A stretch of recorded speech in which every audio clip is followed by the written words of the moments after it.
Episode 91 की starting में cocoa mister beaming को धक्का मारती है और सोच रही है ये क्या नाटक है, अपनी मिस्ट्रेस को आराम देने के लिए टोट के ये मुझे बेवकूफ बनाना चाहता है। कोको मिस्टर बीमिंग को जोर से धक्का देती है जिसकी वजह से पीछे टेबल होता है वो मिस्टर बीमिंग को लग जाता है। तो कोको मिस्टर बीमिंग से कहती है मेरा ये मतलब नहीं था, क्या आप ठीक है? तो मिस्टर बीमिंग कोको से कहते हैं बस एक छोटा सा घाव लगा है, मैं ठीक हूँ। और फिर कोको से ये भी कहते हैं चीजों को और खराब मत करो, मैंने बेड बदलवा दिया है, ठीक है? क्या तुम अभी सेटिस्फाइड नहीं हो, मतलब तुम्हें अभी शांति नहीं मिली? और फिर मिस्टर बीमिंग कोको को जबरदस्ती पकड़ लेते हैं और उससे कहते हैं आखिरकार और तुम चाहती क्या हो? क्या तुम ये चाहती हो कि मैं इस कमरे की हर एक छोटी से छोटी चीज बदल दूं? तो कोको कहती है बिस्तर बदला जा सकता है लेकिन आपका क्या, आप पहले ही उसके साथ सो चुके हैं। क्या आप ऐसा भी कर सकते हो कि आप अपना खुद का शरीर बदल सको? तो मिस्टर बीमिंग कोको को सीधा किस करने लगते हैं। उसके बाद वो दोनों बस एक दूसरे को थोड़ी देर देखते रहते हैं। उसके बाद मिस्टर बीमिंग कोको से कहते हैं मुझे लगा ही था कि तुम्हें जेलसी हो रही है। तो कोको मिस्टर बीमिंग से कहती है मुझसे दूर हटो, मुझे छुओ मत। और फिर कहती है मैं आपको पहले ही बता देती हूँ। और फिर कहती है मैंने खुद को आपको सौंपा है लेकिन इस तरीके से भी नहीं, मैं उस तरह की लड़की नहीं हूँ। तो मिस्टर बीमिंग कोको से कहते हैं मैंने उसे नहीं छुआ, मतलब थैंक फेफे को।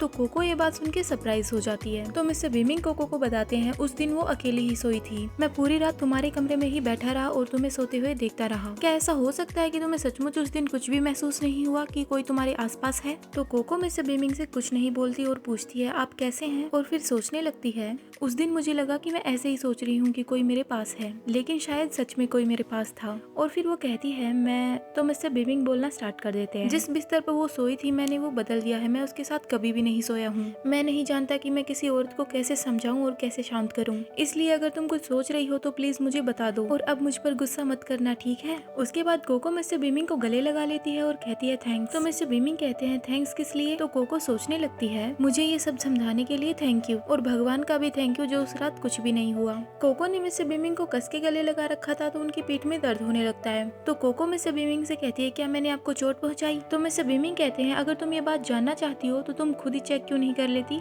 उसके बाद मिस्टर बीमिंग अपनी शर्ट उतारते हैं तो कोको उनसे कहती है हे भगवान आपको कुछ ज्यादा ही चोट लग गई, मैं आपके लिए दवाई लेकर आती हूँ। तो मिस्टर बीमिंग कोको का हाथ पकड़ के उससे कहते हैं रुको। तो कोको कहती है देखो मेरी बात सुनो, आपको कुछ ज्यादा ही चोट लगी है तो थोड़ी देर रुक जाओ। तो मिस्टर बीमिंग उसे कहते हैं तुम गुस्से में बाहर जा रही हो है ना? तो कोको उनकी ये बात सुनकर सोचने लगती है ये सचमुच मेरी फीलिंग्स की काफी केयर करता है। और फिर कहती है नहीं, मैं अब आपसे गुस्सा नहीं हूँ, लास्ट टाइम जो हुआ उसके बारे में मुझे पता नहीं था, मैं गलत थी।